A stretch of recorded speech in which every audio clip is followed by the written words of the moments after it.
ناظرین، جو میں نے بریک سے پہلے بتایا، کیا میں نے غلط کہا تھا؟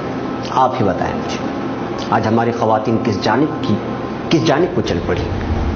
میری بہنیں اپنے دل پر ہاتھ رکھ کر مجھے یہاں بتائیں کہ پتہ نہیں ہم میں سے کتنے ہیں جو سالوں سال سے اس خطرناک بیماری کو اپنے ذہن و دماغ سے بٹھائے ہوئے کئی گھنٹے صرف کر دیتے ہیں۔ آج تک کچھ ملا ان کو ان سیریلوں سے؟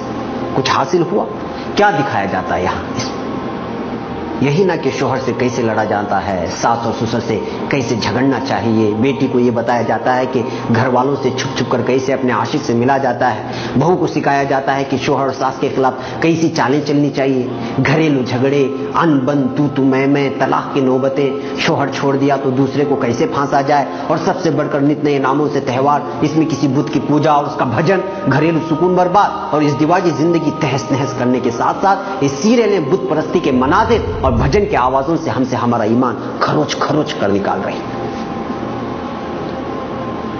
اور ہماری بہنوں کو پتہ بھی نہیں چل رہا ہے، بس وقت گزارے کے نام پر گھر میں بیٹھے بوریت کا بہانہ بنا کر گھر گرہستی کو نیست و نابود کر رہے ہیں، اور دھیرے ایمان سے نکلتے چلے جا رہے ہیں، اور ہمیں اس کا احساس بھی نہیں۔ اب تو حد ہو گئی، شوہر بیوی جوان بیٹیاں بیٹے سب کے سب ایک ساتھ بیٹھ کر فحاشی کو دیکھ رہے ہیں، کوئی روکنے والا نہیں، کوئی ٹوکنے والا نہیں، من مانی چل رہی ہے۔ پھر جب گھر سے بیٹی بھاگ جاتی ہے یا بیٹی کسی عاشق کے ساتھ فون میں بات کر رہی ہوتی ہے تو ماں ایک طرف غصے میں لال، باپ ایک طرف پریشان۔ بھائی مجھے یہ تو بتاؤ اس کے ذمہ دار کون ہے؟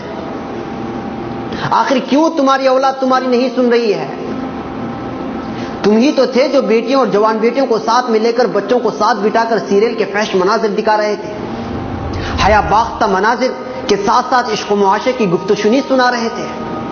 آپ وقت گزاری کر رہے تھے اور آپ کی بیٹی اس مناظر کو لے کر ایک حسین خواب بن رہی تھی، وہ تو آسمان کے تاروں پر زندگی بسانے کی سوچ رہی تھی۔ موقع ملا تو آپ اس نے بھی بغاوت کر دی۔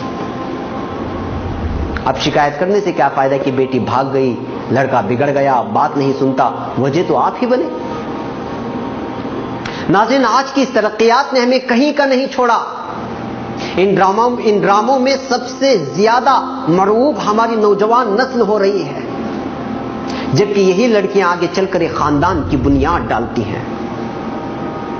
آج خواتین، بہو بیٹیوں اور بہنوں کا موضوع گفتگو یہی ڈرامے اور کہانیاں ہو کر رہ گئی، اور جب ایک جگہ جمع ہوتی ہیں تو آپس میں اسٹوریاں سنانا شروع کر دیتی ہیں، اور افسوس کا مقام یہ ہے کہ اس کو اتنا فیشن اور ماڈرن بنا کر پیش کیا جا رہا ہے کہ اچھا خاصا دیندار کہلایا جانے والا معاشرہ بھی اس کو معیوب نہیں سمجھتا۔ حیرانی اس وقت ہوتی ہے کہ سینکڑوں ڈراموں کے نام یاد ہیں، اس میں کردار ادا کرنے والی اداکاروں کے نام یاد ہیں، کہاں آغاز ہوا، کہاں ختم، کل کہاں سے شروع ہونے والا ہے، سب پتا ہے، مگر انہی کو آپ غلطی سے صحابیات کے نام پوچھ لیں، اسلام کی تاریخ، مکہ و مدینہ دور کے حالات پوچھ لیں تو بغلے جھانکنے لگیں گے، اور بے شرم اور بے حیا ہو کر یہ کہیں گے کہ کتاب میں درج ہے، جا کے خود پڑھ لو۔ ناظرین، یہ ہے آج کے ہمارے حالات۔ میں اگر غلط کہہ رہا ہوں تو میرا گرہبان پکڑ کر مجھ سے کہیں کہ میں غلط کہہ رہا ہوں، مگر مجھے نہیں لگتا کہ آپ ایسا کریں گے، کیونکہ آج یہی ہو رہا ہے جو میں کہنے کی کوشش کر رہا ہوں، سوائے ان احباب کے جو لوگ اس فتنے کے شکار نہ بنے۔ مجھے ان ماؤں سے، ان خواتین سے یہاں پوچھنے کی اجازت دیں کہ اگر آپ ہی اپنے بچوں کو لے کر اس طرح ڈراموں سے لطف اندوز ہونے کے لیے بیٹھ جائیں گے تو پھر ان کو صحابیات کے قصے کون سنائے گا؟ کھانا بنانا، کھلانا، کپڑے دھونا، اسکول و کالج بھجوانے کی تیاری کرنا، جو مانگی اس کی خواہش کو پورا کرنا، کیا صرف یہی ذمہ داری ہے؟ ان بچے اور بچیوں کو کون بتائے گا کہ حضرت سمیہ رضی اللہ تعالی عنہا نے دین و اسلام کی خاطر برچھی کھائی تھی، کئی دنوں تک ہاتھ پیروں سے بندے عرب کی تپتی دھوپ میں کھڑا کر کے کوڑوں سے مارا گیا تھا، اور اسلام کی پہلی شہید خاتون کہلائی گئی تھی۔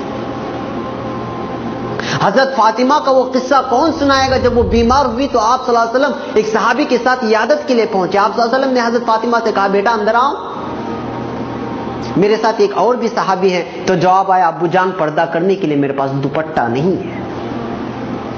تو پھر آپ صلی اللہ علیہ وسلم نے اپنا شال جو کندھے پر تھا اس کو نکالا اور کہا کہ لو پردہ کر لو۔ پھر بڑے دکھ بھرے انداز میں بیمار بیٹی کا حال پوچھا تو پتا بھی ہے کیا جواب ملا؟ ابو جان پہلے تو بھوک اور فاقہ تھا، اب تو بیماری نے بھی ہاتھ ملا لیا۔ آپ صلی اللہ علیہ وسلم جو اہل طائف کے پتھر کھا کر بھی نہیں روئے تھے، یہاں بیٹی کے سامنے دل پگھل گیا. پھر بیٹی کو سینے سے لگایا تو آنکھوں سے آنسو جاری تھے اور آنسو داڑھی کو تر کر کے حضرت فاطمہ کے سر پر پڑ رہے تھے. وہاں حضرت فاطمہ رو رہی تھی، بیٹی کو دلاسا دے رہے تھے، اور پھر ایک درد اور کسک بھری آواز ابھری اور کہا بیٹا تیرے باپ کا بھی کچھ ایسا ہی حال ہے، تیسرا دن ہے پیٹ میں کچھ نہیں گیا. میری بہنوں بتاؤ مجھے، جنت میں خواتین کی سردار جو بنیں گی ان کے اس حال زار کو کون سنائے گا؟ بتائیے مجھے، یوں ہی ٹائم پاس میں وقت گزاری کرتے کرتے اس دنیا کو چھوڑ جائیں گے؟ اگر ایسا ہے تو پھر بتائیے کہ آج ہم کتنے بے حس ہو گئے ہیں کہ ہمیں یہ بھی نہیں پتا کہ ہم جس ڈگر پر چل رہے ہیں وہ راستہ جاتا کہاں ہے آخر کو.